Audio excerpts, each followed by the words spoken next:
नमस्कार, जोहार। आप देख रहे हैं झारखंड स्वतंत्र खबर। हमारे साथ आर्यन लेडी दईमन बारला हैं और हम बात करेंगे कि जो अमेरिका ट्रम्प सरकार के द्वारा भारतीयों को जो बेड़ियों में जकड़कर भारत भेजा जा रहा है, उसी पर हम बात करेंगे कि इनका उस पर क्या विचार है, प्रतिक्रिया है। दीदी जोहार। जोहार। अमेरिका सरकार के द्वारा भारतीयों को बेड़ियों में जड़कर या हथकड़ी लगाकर भारत भेजा जा रहा है, इस पर क्या कहेंगे? आज भी खबर छपी है कि 500 करीब को फिर से भेजा जाएगा।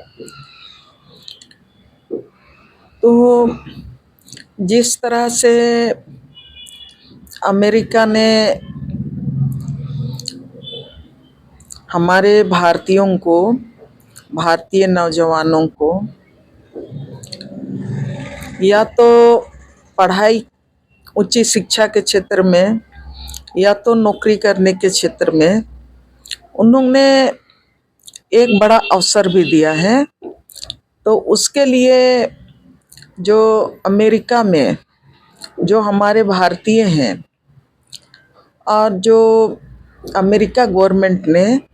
जो उनको एक अवसर दिया, उसके लिए तो हम उनको धन्यवाद देते हैं। लेकिन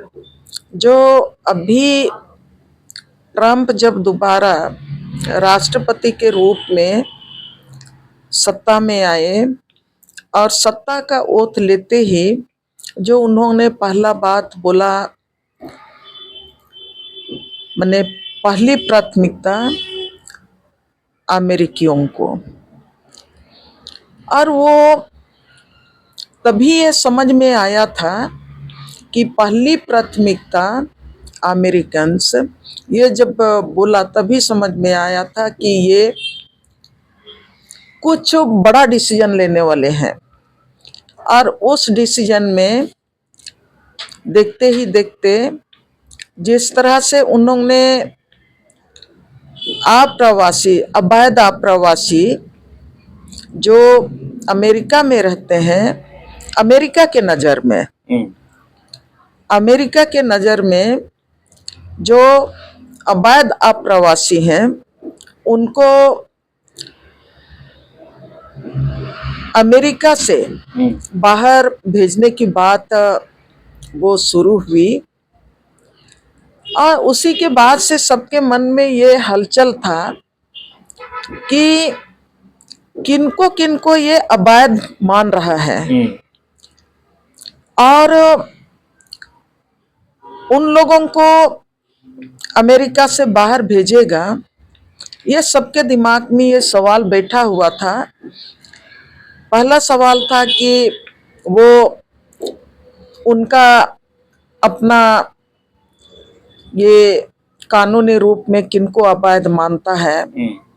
इसलिए कि हमारे यहाँ से, भारत से बहुत बड़ी संख्या में भारतीय वहाँ पर नौकरी कर रहे हैं। लेकिन वो बहुत जल्दी साफ हो गया और भारत से जिन लोगों को अवैध अप्रवासी के रूप में कौन तारीख को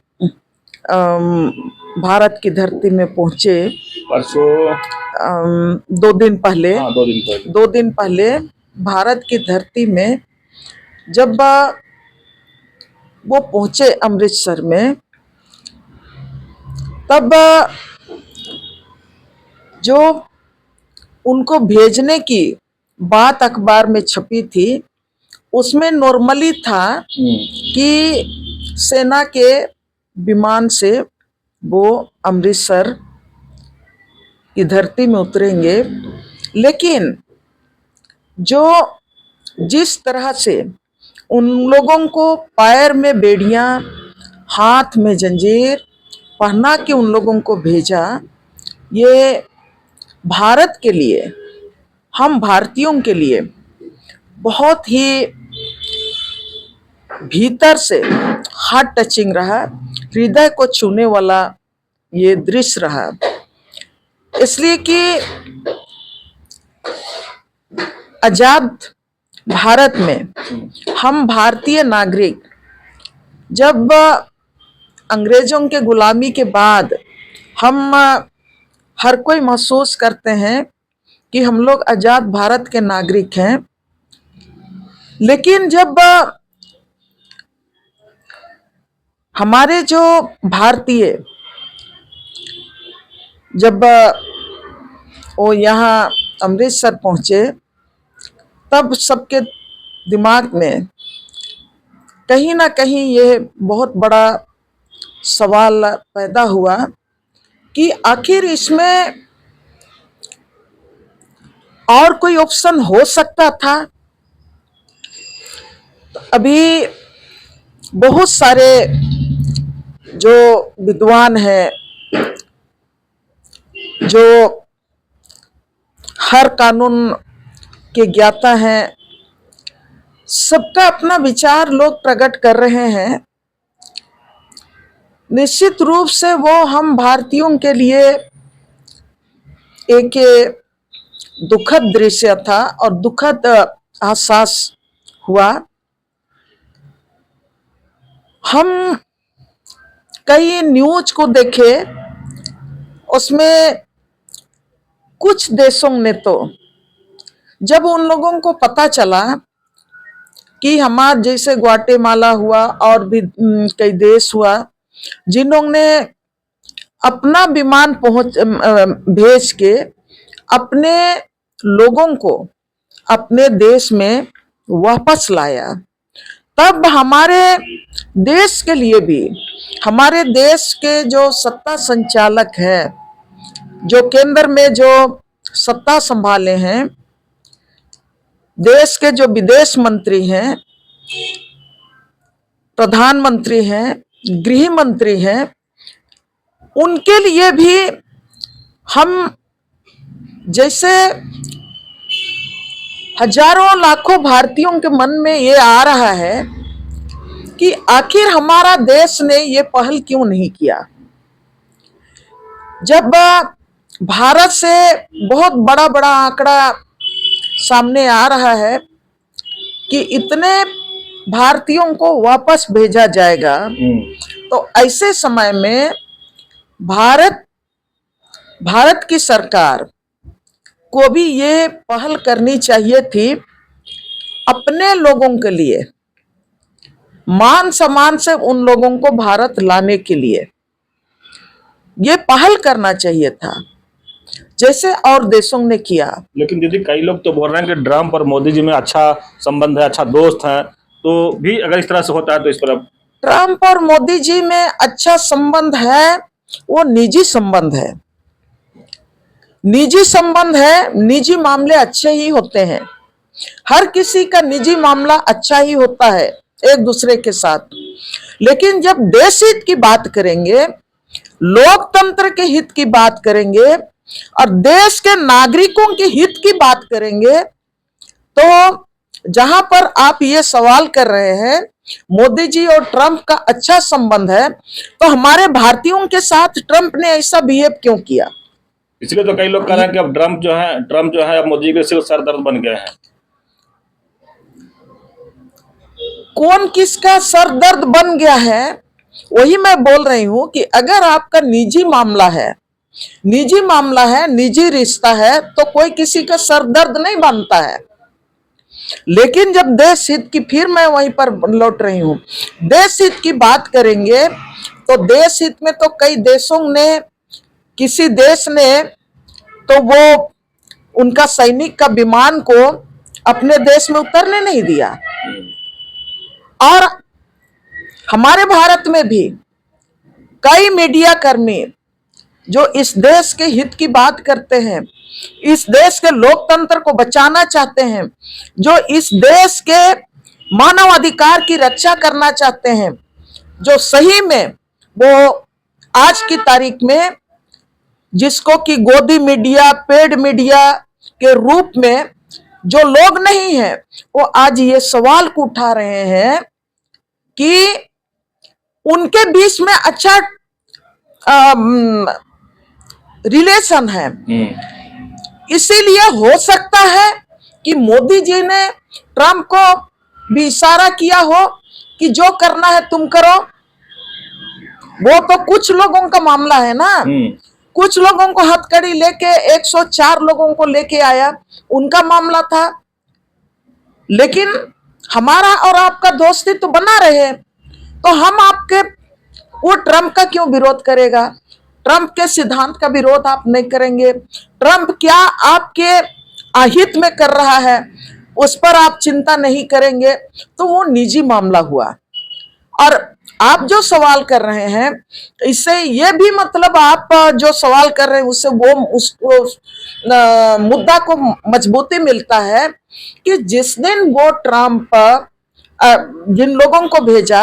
और हमारे लोग अमृतसर में लैंड किए, उसी दिन महाकुंभ में हमारे माननीय प्रधानमंत्री वो पुण्य और उद्धार और महाशांति का वो डुबकी लगा रहे थे। और उनके डुबकी लगाने को तो सभी मीडिया में दिखाया गया, हर चैनल बार बार दिखाया, अखबारों में भी फ्रंट पेज में छपा। सभी अखबारों में आप देखेंगे कि फ्रंट पेज में छपा कि आप महाशांति का डुबकी लगा रहे हैं। वो भी उनका मानव अधिकार का अधिकार था, वो भी उनका अपना निर्णय था। लेकिन दुखद बात यह है कि आपने अभी तक चिंता नहीं जताई है। देश का प्रधानमंत्री होके, देश का गृह मंत्री होके, हमारे देश के विदेश मंत्री जो ट्रंप के शपथ ग्रहण समारोह में भी गए थे, जयशंकर जी, आप लोगों ने किसी ने भी ये खेद प्रकट नहीं किया कि हमारे भारतीयों को वो बेड़ियों में भेजा गया।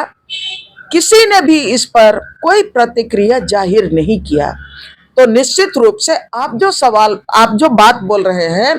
कि ट्रंप के साथ प्रधानमंत्री का अच्छा रिश्ता है, तो हम अपने रिश्ता को कुछ भारतीयों के लिए, जिनको अवैध ट्रंप बोल रहा है ये अवैध भारतीय हैं, तो उसके लिए हम अपना रिश्ता क्यों खराब करें? हमारे प्रधानमंत्री चुप्पी साध लिए, हमारे देश के गृह मंत्री चुप्पी साध लिए, हमारे देश के आपका विदेश मंत्री ने भी कुछ नहीं कहा। जब ये दूसरे नहीं तीसरे दिन ये सवाल सोशल मीडिया के जरिए ही उठाया जा रहा है कि कोई इस पर कोई प्रतिक्रिया नहीं दिया, तब आज की तारीख में अखबारों ने भी, कल का दैनिक भास्कर, उसको मैं धन्यवाद देती हूं कि वहां जो दिखा और वहां जो फोटो लिया था अप्रवासी जो हमारे लोग उतरे अमृतसर में, उस समय का फोटो दैनिक भास्कर में छपी थी। तो उसको देख के अंदाजा लगा सकते हैं। और दूसरे अखबारों में हमारे पास 3 अखबार आते हैं और 4 अखबार आते हैं, बाकी 3 अखबारों में मैं नहीं देखी। और ऐसा बोलिएगा तो बाकी जो मीडिया, हालांकि उनका कवरेज होना चाहिए था। आप देश के नागरिक हैं और देश हित की बात करते हैं। हमारा देश लोकतंत्र की बुनियाद पर खड़ा है, हम माफी भी देते हैं। तब ऐसे परिस्थिति में जो अमेरिका ने जिसको अवैध घोषित किया, आखिर वो भारतीय हैं। भारत को इस पर उन लोगों पर नहीं, लेकिन गहराई से चिंता करने की जरूरत है। मध्य प्रदेश के लोग भी थे, हरियाणा के लोग भी हैं, पंजाब के लोग भी हैं और गुजरात के लोग भी हैं। बड़ा हैरानी हुआ कि देश विकास के नाम पर बार बार पिछले लोकसभा चुनाव में और विधानसभा चुनाव में जिस विकास का मॉडल, गुजरात का विकास का मॉडल पेश किया जा रहा था कि गुजरात इस तरह से विकसित राज्य है, इस तरह से विकास किया है गुजरात ने, हर कदम में गुजरात मॉडल विकास का की बात लोग कर रहे थे, लेकिन उस विकास मॉडल को तार तार किया जब हमारे भारतीय जो हथकड़ी के साथ जो आए 33 लोग गुजरात के भी थे, तब हैरानी हुई कि गुजरात मॉडल तो पूरा देश को बोलता है कि हम विकास का रास्ता दिखा रहे हैं, तब उस गुजरात से वहां से भी इतने लोग उस टीम में 104 लोगों के ग्रुप में वहां के गुजरात निवासी भी थे। तब ये सवाल उठता है कि हम सिर्फ और सिर्फ राजनीति के लिए हम अपने राज्य को विकास का मॉडल हम मानते हैं, लेकिन जहां पर रोजगार देने का सवाल है, मानव अधिकार के सुरक्षा का सवाल है, जहां पर जस्टिस का सवाल है, तब आपके नीति और नियत से ये तमाम जस्टिस, मानव अधिकार और आपका ये जो जन विकास के जितने कार्यक्रम हैं वो आपके एजेंडा से बाहर दिखाई देने लगते हैं। मैं इस बात को इसलिए बोल रही हूं कि हर पेपर पढ़ने वाला हैरान रहा होगा कि गुजरात से भी इतने सारे लोग उस टीम में थे। मैं उसका दुख, खेद प्रकट हम लोगों ने शुरू में भी किया, अभी भी खेद प्रकट करते हैं, उसका निंदा भी करते हैं कि हम भारतीयों को इस तरह से इसको बर्दाश्त नहीं करना चाहिए। और संसद में भी विपक्ष ने इसको जोरदार तरीके से उठाया, जोरदार तरीके से उठाया कि भारत सरकार की जिम्मेवारी थी कि अपने लोगों को, जब ये न्यूज आ रहा था ट्रंप और मोदी का अच्छा रिश्ता है, तो आप बीच का रास्ता निकालते अपने लोगों को लाने के लिए, लेकिन आपने बीच का रास्ता क्यों नहीं निकाला? आपने अपना फ्लाइट क्यों नहीं भेजा अपने लोगों को लाने के लिए? मान और सम्मान के साथ आप भारत के देश को चलाने वाले हमारे माननीय प्रधानमंत्री हैं, आपकी जिम्मेवारी थी कि वहां के लोगों को भी, वो भी भारतीय हैं, वो भी आपको वोट देते हैं, उनके परिवार वाले आपको वोट देते हैं, आपको सत्ता सब कोई मिलके दिया है, तो निश्चित रूप से सरकार को इस ओर ध्यान देना चाहिए था। विपक्ष ने हंगामा किया, तो विपक्ष के हंगामा का जवाब जिस तरह से विदेश मंत्री जयशंकर ने दिया, नहीं, इस तरह की घटनाएं तो होते ही आई हैं। ये बड़ा, हम लोग तो नए से देख रहे हैं इन चीजों को। पहले हम लोग कभी, मैंने तो पढ़ा नहीं था कि हाँ उन लोगों को हथकड़ी पहना के लाया गया, तो बाकी लोगों को जाने दो, लेकिन सत्ता अभी आपके हाथ में है, आप मजबूत सरकार हैं, आप देश के लोकतंत्र के रक्षा के लिए आपको लोगों ने जनमत दिया है, भारतीय जनता ने, भारत की जनता ने आपको जनमत दिया है, तो आपको औरों से अलग हटके भारत के नागरिकों के मान और सम्मान को आपको ध्यान रखना चाहिए था, लेकिन नहीं किए। मैं ये भी कहना चाहती हूं कि जिन हमारे देश में हर जगह तो फ्रॉडिज्म है, और भारतीय जनता पार्टी कहती है कि नहीं, जीरो टॉलरेंस होगा, मतलब फ्रॉडिज्म का, भ्रष्टाचार का माने जीरो टॉलरेंस होगा, तो कहीं ना कहीं आपके सिस्टम में ये कमजोरी है, जहां से लोग जालसाजी करके जिस तरह का भी बीजा हुआ, क्या हुआ, आपको, आपके लोगों को दे रहे हैं और आपके लोग वहां पर पहुंच रहे हैं। तो केंद्र सरकार की जिम्मेवारी है कि ऐसे जो तमाम संस्थान हैं, इन संस्थानों पर भी अंकुश लगाए। लेकिन दीदी, जिस तरह से अगर देश की बात करें, रोजगार की बात करें, नौकरी की बात करें, यहाँ देखा जाए कि एकदम सबसे यार प्राइवेटाइजेशन बहुत ज्यादा संस्थाएं हो रही है, तो जो लोग बाहर नहीं जाएंगे कमाने खाने, तो फिर आप क्या करेंगे? बाहर जा रहे हैं तो हथकड़ी ला करके देश में वापस भेज दिया जा रहा है। इसमें केंद्र सरकार को बार बार 2014 के बाद से लगातार सामाजिक संगठन, जन आंदोलन के लोग, लोकतंत्र पर विश्वास करने वाले आम जनता और अब राजनीतिक पार्टी भी इन सवालों को उठा रही है कि देश को आप कहते हैं कि इंदिरा गांधी के समय का इमरजेंसी को बोलता था कि इमरजेंसी लाया, देश को गर्त में ढकेल दिया। लेकिन 2014 के बाद 10 साल में नरेंद्र मोदी की सरकार ने इस देश के का संसाधन, जल, जंगल, जमीन आदिवासियों ने दिया, किसानों ने दिया, मूलवासियों ने दिया, इस देश के लोगों ने दिया, और जिसमें रेल की पटरियां बिछी और आवागमन के सुविधा के लिए रोड बना। लेकिन आपने उसको भी बेच दिया अडानी को, रेल की पटरी को भी बेच दिया आपने अडानी को, आपने रेलवे ट्रैक्स को भी अडानी को बेच दिया, आपने रेलवे को भी, जहां पर ज्यादा से ज्यादा सरकारी रोजगार का सृजन होता था, आपने रेलवे को भी बेच दिया। आपने जितने भी और बाकी जो संस्थानें थी, आपने LIC को भी बेच दिया, बैंक को भी निजीकरण करा दिया। देश में कोई भी संस्थाएं आज भारत सरकार के हाथ में नहीं है।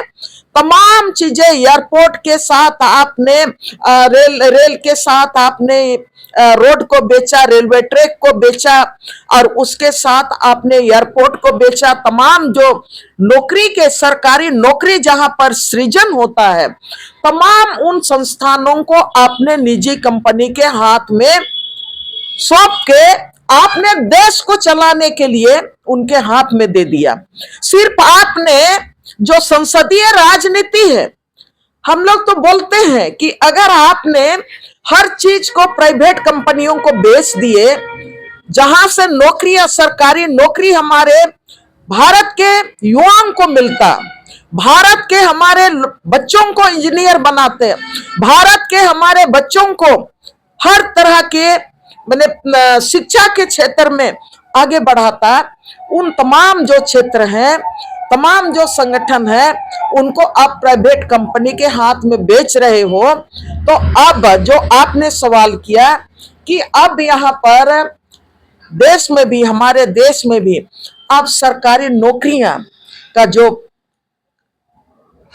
सरकारी नौकरियां जहां से पैदा होती थी, वो तो निजी कंपनियों के हाथ में है, और निजी रूप से वो ट्रीटमेंट करेगा अपने तरह से। वो कंपनियां यहाँ के युवाओं को नौकरी देने की इच्छा है तो देगा, नहीं देने की इच्छा है तो नहीं देगा। तो आपने जो बड़ा सवाल किया,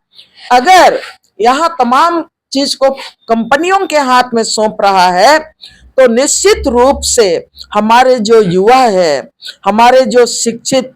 युवा हैं, वो नौकरी के लिए और हायर एजुकेशन के लिए आपका बाहर जाएंगे, और बाहर जाएंगे ही जहां पर अवसर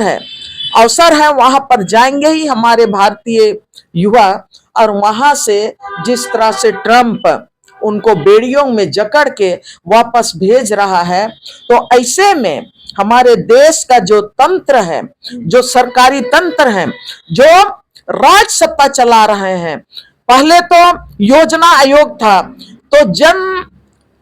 जन भावना और जन नीति और जन विकास की जो योजना थी उन पर चर्चा करता था, और उसके आधार पर जो नीतियां बनती थी, योजना बनती थी, तो यहाँ रोजगार के अवसर भी यहाँ पर हमारे युवाओं को मिलता था। लेकिन आप नीति आयोग की जो पॉलिसी है, वो तो सब प्राइवेटाइजेशन की तरफ जा रहा है। मैंने इसीलिए कहा कि वो जो 71 का इमरजेंसी है, उससे ज्यादा खतरनाक आपने जो निजी हाथों में सारा चीज को आप सौंप दे रहा है। यहाँ का जंगल निजी हाथों में, जमीन निजी हाथों में, शिक्षा निजी हाथों में, स्वास्थ्य निजी हाथों में, यहाँ का पूरा अर्थव्यवस्था निजी हाथों में, किसानों का पूरा जिंदगी आप निजी हाथों में आप गिरवी डाल रहे हैं और आज की तारीख में पूरी तरह से वर्ल्ड मार्केट, विश्व पूंजी बाजार जो जो नीति ला रही है, हमारा भारत का संविधान तो इसीलिए आपका माने दरकिनार कर दे रहे हैं। उन्हीं नीतियों को लागू करने के लिए भारत का जो अपना नीति था, उन नीतियों को दरकिनार करके आप विदेशों की तमाम नीतियों को लागू कर रहे हैं। और इसी का लड़ाई जो गांव स्तर में जो लोग हैं ना, जिसको ग्राम स्वराज की बात करते हैं, या तो जो आदिवासी स्वशासन जिसमें हम लोग ग्राम सभा को अधिकार की बात करते हैं, और जिसमें हमारा राज को अपने तरह से विकसित करने के लिए जो टेक्नोलॉजी और जो नीति अपनाना चाहिए, उसमें तो आप पूरा वर्ल्ड बैंक का नीति को आप लागू कर रहे हैं, पूरा विश्व पूंजी बाजार का नीति को लागू कर रहे हैं। तब ऐसे परिस्थिति में निश्चित रूप से अब हमारे भारतीय नौजवानों का नौकरी वो दांव में लगा हुआ है, उनकी जिंदगी दांव में लगा हुआ है। और दूसरे तरफ हमारे लोग जा रहे हैं। अभी तो जो अमेरिका का जो रिपोर्ट आता है उसमें तो बड़ी संख्या 20 लाख तक की बात करता है कि वो अवैध अप्रवासी हैं। जिस तरह से आपने कहा कि फिर आज की खबर है कि अगली बार फिर 500 लोगों को लाएगा, तो ये बड़ा दुखद बात है। हमारा केंद्र सरकार को इस पर विचार करना चाहिए कि ट्रंप से आपकी व्यक्तिगत मित्रता केवल अच्छी ना हो, आपका व्यक्तिगत संबंध बहुत मजबूत ना हो, लेकिन देश हित में, देश के नागरिकों के हित में ये दोनों देश के बीच में संबंध कैसे मजबूत हो, हमारे लोग वहां पर कैसे सुरक्षित रहे, इस पर भी हमारा भारत के सरकार को ध्यान देने की जरूरत है। लेकिन दीदी, जिस तरह से 2014 के पहले की बात करें तो मोदी जी के 56 इंच का सीना की बात लोग करते थे, लेकिन ट्रंप के जब शपथ ग्रहण था तो अडानी भी गए थे, अवानी शायद गए थे, उसके बाद मोदी जी भी थे। तो क्या इन लोग शपथ ग्रहण में जाते हैं, मिलते हैं, शपथ ग्रहण के बाद तुरंत इस तरह से भारतीयों के साथ व्यवहार होता है, तो इसको थोड़ा कैसे देखते हैं कि 56 इंच के जो सीना वाला प्रधानमंत्री को? 56 इंच का सीना वाला प्रधानमंत्री आपने कहा, तो 56 इंच का सीना तो देश की संपत्ति को बेचने के लिए था। यहाँ का भारत का संविधान जो भारतीयों के लिए है, आम नागरिकों के लिए है, उन तमाम संविधानों को खत्म करने के लिए 56 इंच रहा है। और यहाँ आज की तारीख में इसीलिए तो हम लोग बार बार बोलते हैं कि भारत के संविधान के आधार पर अगर आप समाज को न्याय देंगे, 56 आपका भारत के संविधान के आधार पर उनके संवैधानिक मूल्यों को के लिए आप देश को, उनके साथ देश को चलाएंगे, देश के नागरिकों के हित में अगर आप पॉलिसी बनाएंगे, जो देश का, जो लोकतंत्र में जो भरोसा करता है, जो हमारा भारतीय संविधान उसके आधार पर जो बना है, उस अधिकार के साथ अगर आप देश को चलाएंगे, तब हम कहेंगे कि आप 56 इंच वाले प्रधानमंत्री हैं। लेकिन जिस तरह से ट्रंप के पास जाते हैं, आते हैं, बैठते हैं, लेकिन आज 56 इंच तो अभी दिखना चाहिए था आपको। तो कहीं ट्रंप से डर तो नहीं गए मोदी जी कि कोई बात नहीं रख पा रहे हैं? देखिए, मैं वही तभी बोली शुरू में ही, मोदी जी आपने जो सवाल किया, ट्रंप और मोदी जी के बीच में अच्छा रिलेशन है, तो निजी रिलेशन, आप बार बार अमेरिका जाइए और अमेरिका में आप भाषण दीजिए, अमेरिका राज सत्ता मैंने जो अमेरिका की जो सत्ता है वो भी अपने साथ आपको बैठाएगा, मान सम्मान के साथ, उनके साथ आप जो भी है। आज तक इतने कई बार तो मैंने एक साल में तो कई बार जाते हैं, फिर जाएंगे 12 तारीख को, फिर जाएंगे 12 तारीख को। अगर आप ट्रंप के खिलाफ में बोलेंगे, उनका डिसीजन के खिलाफ में बोलेंगे, तो आपके साथ रिश्ता खत्म हो जाएगा या तो कड़वा हो जाएगा। तो कहीं ना कहीं आप जो बोल रहे हैं कि कहीं डर गए क्या, तो मोदी जी को देश हित से, अपने भारतीयों से ज्यादा अपने निजी रिश्ता को मजबूत करना है, इसलिए निश्चित रूप से वो डर गया है, इसलिए वो ट्रंप के खिलाफ में नहीं बोल रहा है। ट्रंप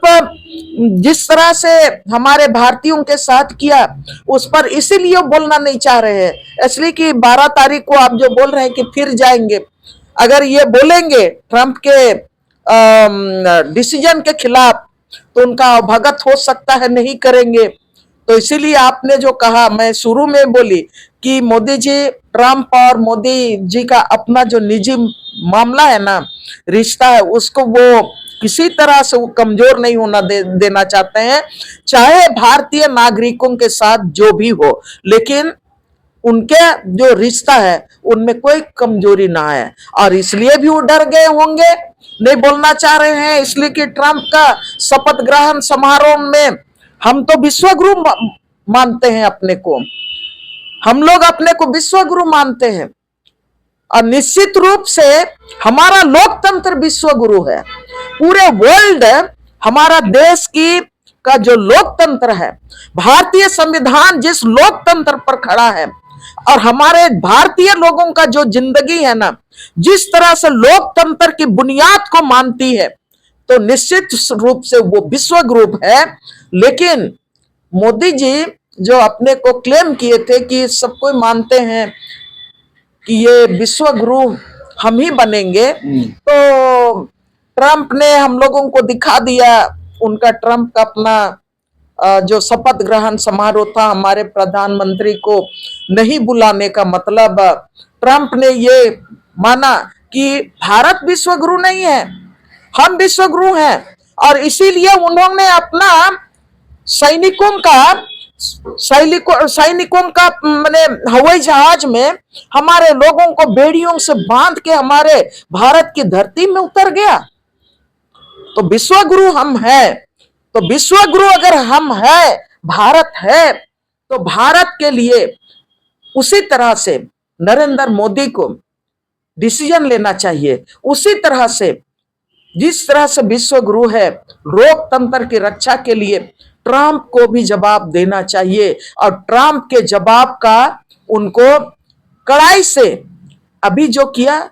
उसका भी निंदा करना चाहिए था, लेकिन नो कमेंट्स। असली के ट्रंप पर हमको कुछ नहीं कहना है, लेकिन हम लोग देशवासी ये महसूस कर रहे हैं कि हमारे भारतीयों के साथ वो अच्छा बिहेव नहीं हुआ। मैं धन्यवाद देती हूँ हमारे इंडिया गठबंधन के संसदों को, धन्यवाद देती हूँ कि उन्होंने संसद में इस सवाल को उठाया और उन्होंने भी हथकड़ी पहन के विरोध प्रदर्शन किया।